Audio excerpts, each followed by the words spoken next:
पश्चिम बंगाल के मुर्शिदाबाद में बाबरी मस्जिद बनाई जा रही है। वहां के पॉलिटिशियन हुमायूं कबीर ने इस बाबरी मस्जिद को बनाने का ऐलान किया है।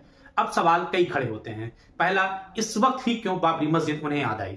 सवाल नंबर 2 कि ये बाबरी मस्जिद मुर्शिदाबाद यानी बंगाल में ही क्यों, अगर बनाना है तो अयोध्या में आकर चुनौती दें यूपी सरकार को और यहां बनावे। लेकिन इसके पीछे की वजह, इस पर हम बाद में आएंगे। पहले आते हैं इधर। बंगाल में ऐलान होने के बाद यूपी में इसका पारा गर्म हो गया है। अयोध्या के महंत कमल नयन दास ने इसका पूरा विरोध किया है। उन्होंने कहा है कि बाबरी मस्जिद भारत में कहीं भी बनेगी वह उसका पूर्ण विरोध करेंगे और उसे बनने नहीं देंगे। उन्होंने साफ यह भी स्पष्ट किया है कि उन्हें मस्जिद से कोई आपत्ति नहीं, क्योंकि यह पूजा स्थली है। यहां हर किसी को अपनी पूजा करने का अधिकार है, इसलिए मस्जिद से उन्हें कोई आपत्ति नहीं है। लेकिन बाबर के नाम पर आपत्ति है। उन्होंने यह भी कहा कि अगर किसी और के नाम पर मस्जिद बनाई जाए तो उन्हें कोई आपत्ति नहीं है।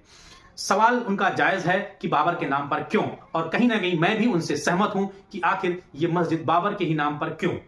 अब बात करते हैं कि इस्लाम में बाबर का क्या रोल है। क्या इस बाबर ने कोई भी ऐसा काम किया है जो इस्लाम के फेवर में हो? नहीं, बिल्कुल नहीं। बाबर मुगल काल का प्रथम शासक था और वह अपनी आक्रामकता, अपने अड़ियल रवैये से जाना जाता था। इसके पहले भी 1992 में अयोध्या में बाबरी मस्जिद थी, जिसके लिए इतना नरसंहार हो चुका है। तो क्या एक ऐसे शख्स के लिए फिर से इतना बड़ा प्रोपोगंडा तैयार होना चाहिए? नहीं होना चाहिए, बिल्कुल नहीं होना चाहिए।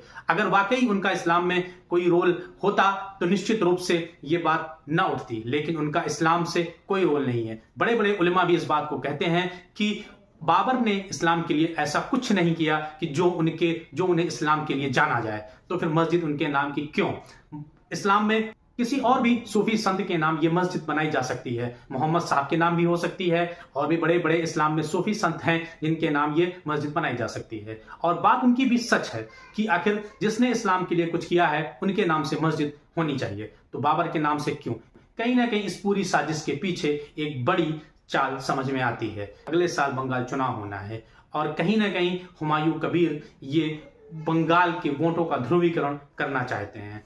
मतलब साफ है, अगर बंगाल सरकार इस बाबरी मस्जिद को बनने देती है तो हिंदू समाज पूरी तरह उनसे नाराज, और अगर नहीं बनने देती है तो मुस्लिम समाज पूरी तरह नाराज। यानी दोनों ही परिस्थितियों में नुकसान सिर्फ बंगाल सरकार यानी ममता बनर्जी का है, और इसका फायदा किसको मिलेगा ये किसी से नहीं छुपा है। तो इस प्रोपोगंडा के पीछे एक बड़ी साजिश समझ में आती है, लेकिन इस साजिश को बंगाल की जनता को हर हाल में समझना होगा, खासकर मुस्लिम समाज को समझना होगा। अगर मस्जिद बनानी है तो किसी भी औलिया के नाम बनाएं, किसी भी पीर मुर्शिद के नाम बनाएं, किसी भी सूफी के नाम बनाएं, लेकिन